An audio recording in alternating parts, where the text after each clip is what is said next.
우리 지사님들 더 큐티에 더 많이 참석하도록 주위에 있는 분들 잘 건면하고 그렇게 해서 자꾸 뭉도록 하도록 하겠습니다. 어제 제가 몸이 조금 안 좋아서 우리 한계 선생님 잘 정리하셨을 것이고, 어제 저는 전체를 관찰하고 이렇게 요약하는 어떤 그런 또 것이 있으니까 그것도 좀 참고해 주시고, 오늘은 26장, 25장, 26장만 하나로 묶어서 베스도라는 총독과 아그리빠 왕의 만남, 사도 바울을 통한 만남이에요. 그래서 그걸 변증하고 있는 건데 25장, 26장, 이제 드디어 27장, 28장은 이제 포로로 배에 잡혀서 배 밑바닥에 잡혀서 로마까지 가는 풍랑을 유리굴라의 풍랑을 만나고 하는 그 속에서 하는 구원의 여정을 다루고 있습니다. 그래서 25장, 26장인데 오늘 26장을 간단히 정리하면 1절부터 3절은 이제 아그리빠 왕에게 이제 우리 사도 바울이 변증을 하는데 우리말로는 이제 간증을 하는 복음을 전하는 겁니다. 근데 아그리빠 왕이라고 표면적으로 나왔지만 거기는 같이 베수도 총독이 같이 있어요. 그러니까 아그리빠 왕과 베수도 총독에게 복음을 전하는 사도 바울의 모습이다. 그 다음에 그 사도 바울이 복음을 전하는데 항상 예루살렘에서도 그렇고, 그 다음 벨릭스 총독 앞에서도 그렇고, 사도 바울이 간증할 때는 항상 부활의 예수님을 어떻게 만났는가, 다메섹 독사에서 그것을 반드시 간증을 합니다. 그래서 간증을 할 때 항상 과거의 나의 모습, 내가 예수님 만나기 전에 비포의 모습, 그다음 현재 예수님을 어떻게 만났는지 현재의 모습, 그 다음에 현재 예수님 만난 이후의 애프터, 그 이후의 미래의 결단과 모습, 보통 그렇게 간증을 하는 거예요. 우리 간증은 여러 간증문을 반드시 하나는 작성해야 됩니다. 앞으로 한비전도 그렇고, 그리고 사실 예배 드릴 때 간증을 한두 명씩 꼭 하는 것이 그게 옳은 예배예요, 사실은요. 우리 복음의 예배, 복음적인 예배고, 복음 전도의 예배인데, 앞으로 그렇게 할 테니까 이걸 보고, 사도 바울의 간증문을 잘 작성하시길 바랍니다. 자, 그래서 과거, 4절부터 12절 앞에 어제 했던 큐티에서는 사도 바울의 과거의 이야기입니다. 부활의 주님을 대적하고 어떻게 핍박했는지를 이야기를 하고, 그 다음에 어제 말씀에 13절부터 18절은 바울이 현재의 변화된 모습, 예수 그리스도를 다메섹 독산에서 밝은 빛 가운데 어떻게 만나고 자기가 어떻게 하느냐 배부르고 꿇었는지 자기 변화된 모습을 이야기합니다. 연이어서 오늘 말씀이 이제 19절부터 23절까지는 그 바울이 변화된 모습 이후에 현재 진행형으로 앞으로 미래적으로 어떤 일을 하고 있는지, 그래서 하나님의 구약의 권위로 예수님이 고난과 죽음과 부활하심을 내가 땅끝까지 너희들에게 이르기까지 복음을 전하고 있다라는 자기 미래의 모습을 간증을 한 것입니다. 간증을 했을 때 복음을 받고 난 뒤에 두 가지 반응이 나타납니다. 24절부터 26절은 베스도의 반응입니다.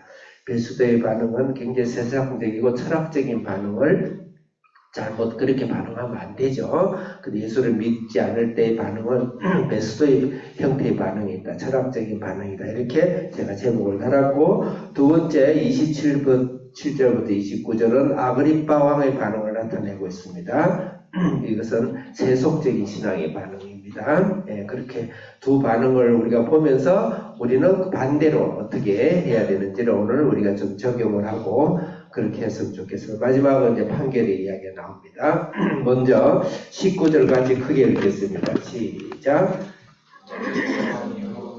다시 우리 학생들이 한 목소리가 안 됐다. 다시 본문 19절 시작.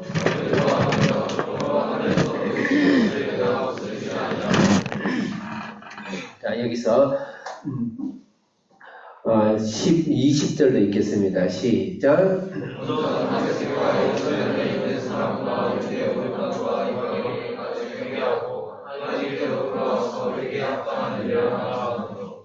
네, 21절 시작.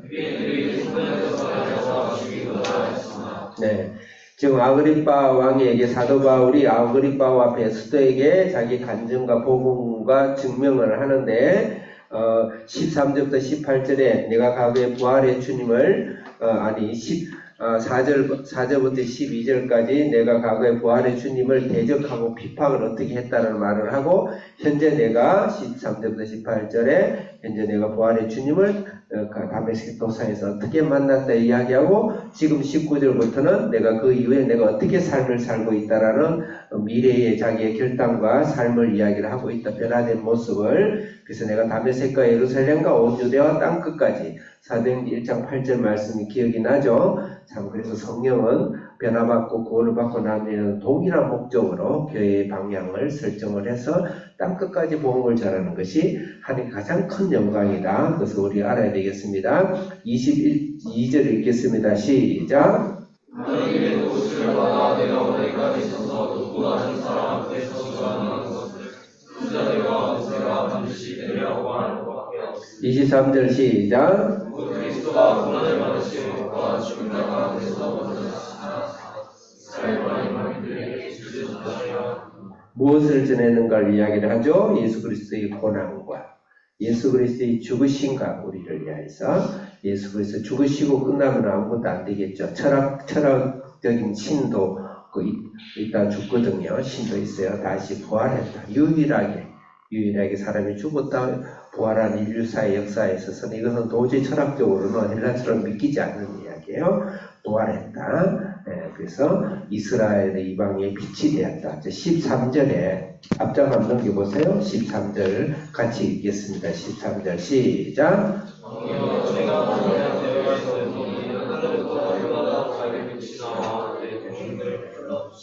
네, 세상에서 가장 밝은 빛은 땡볕의 정오, 12시 정오에 반짝반짝한 빛이고 그 다음에 동굴이라든 집안이 아니고 한 길가에 있을 때 빛이 가장 밝죠. 그 빛보다 더 밝은 빛을 내가 봤다. 이 빛이 바로 오늘 금방 23절에 이방인들에게 빛을 전하리라 했죠. 빛은 바로 예수님이 죽으심과 고난과 죽으심과 부활한 예수 그리스도의 빛을 이야기하고 있는 것이죠. 그래서 그 빛을 만난 것을 내가 증거했다 이럽니다. 거기에 대한 반응은 먼저 베스도의 반응을 보겠습니다. 24절 시작.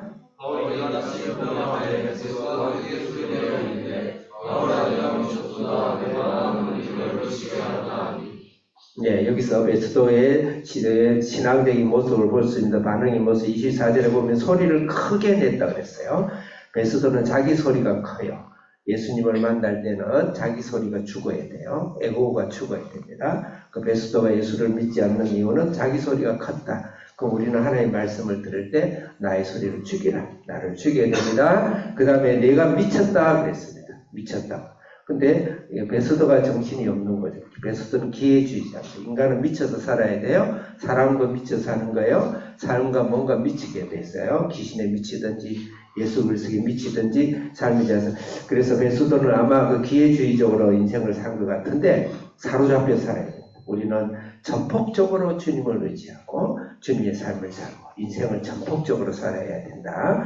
그 다음에 24절에 보면 내가 많은 학문이 너를 미쳤다 그랬습니다. 이 베스도는 철저한 헬라주의자죠. 헬라 로마인이었고 그 당시에는 에피쿠로스와 스토아와 그 앞에 아리스토텔레스라든지 소크라테스라든지 그 다음에 플라톤이나 이런 이 철학적인 사상에 가득 사로잡혀 있는 자예요. 그런데 자기 지식과 자기 경험을 내려놓을 때 하나님을 만날 수가 있다. 자, 그 다음에 이제 27절 바로 넘어가 이렇게 아그리빠의 반응, 신앙, 잘못된 신앙은 무엇인지 27절 읽겠습니다. 시작. 아그리빠 왕이여 선지자를 믿으시나이까 믿으시는 줄 아나이다. 28절 시작. 아그리빠가 왕에게 이르되 내가 적금을 얻어갈 거나요 믿으시는 이에게 하나. 29절 시작. 왕이 이르되 나의 성도나 만나 다시 오나이다. 그때 말하시는 모든 사람도 다 열기를 받겠거늘 나와 십세기 내가 믿게 오나이다. 네, 예수와 말씀에 잘못된 반응 중에 아그리빠 형이 있습니다. 아그리빠는 첫째, 사도 바울이 아그리빠 왕이여 그랬습니다. 아그리빠는 왕이 돼서 왕을 좋아하는 게 아니고 왕이 되도록 다윗처럼 나는 하나님 종입니다. 나는 아무것도 안 이래야 되는데 자기가 이 세상과 이 세상의 왕인 줄 아는 거예요. 23절 앞에 있는 23절 읽어보겠습니다. 앞에 23절이 아니고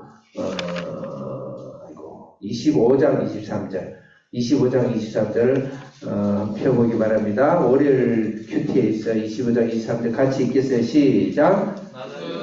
25장 23절 시작.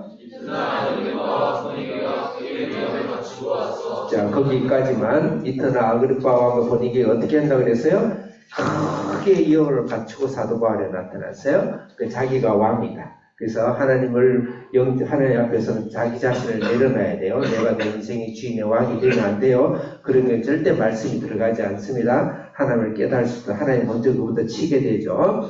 그 다음에 두 번째로는 선지자를 믿으신 줄 안나이다. 그러니까 아그리파는 한 20% 정도 유대인 피가 들어가 있어요. 그러니까 유대인이 왕이니까 당연히 선지자도 알고 성경을 믿겠죠.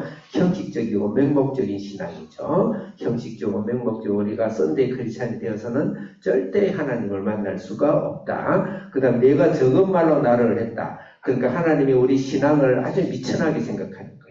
신앙을 아주 미천하게 생각하는 너무 가슴 아픈 그런 삶, 이런 경우는 하나님 말씀 앞에서 우리가 결론적으로는 하나님 나의 자신을 죽여야 된다. 우리는 전폭적으로 주님을 의지하고 세상의 지식을 다 내려놔야 된다. 내가 내 주인이 되지 말고 하나님 앞에서 우리의 삶 앞에서 주님 앞에 전폭적으로 하나님의 신앙이 우리 인생이 전부라는 자세로 우리가 살아갈 때 주의 말씀을 받을 수가 있고 또 그런 자만이 하나님을 만날 수 있다. 오늘도 그런 자세로 두 가지 반응을 하지 않는 하나님의 전폭적으로 사도 바울 같은 예수 그리스도의 부활과 죽음이 내 삶 속에서 일어나는 삶이 되도록 합시다. 하나님 아버지 감사합니다. 오늘도 주님의 영광과 능력을 함께해 주옵시고 부활의 주님 오늘도 우리를 이끌어 주옵소서. 예수님의 이름으로 기도합니다. 아멘.